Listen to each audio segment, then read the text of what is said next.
Kung isa man lang sa aking anak ay nakapagtapos ng batas, law, at pumasa sa bar, maaari siguro pwede kong patakbuhin presidente.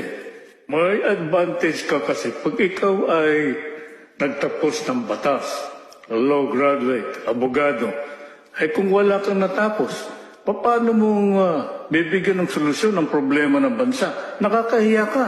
Pabaksak ang Pilipinas. Kung ang isang tao ay ayaw makipagdebate sa kampanya, ibig sabihin, wala siyang plataforma. Wala siyang alam kung paano maging presidente ng bansa. Hindi, influence peddler lahat yan sa Malacanang. Ano ang mangyayari sa ating bansa kung ang papalit isang drug addict,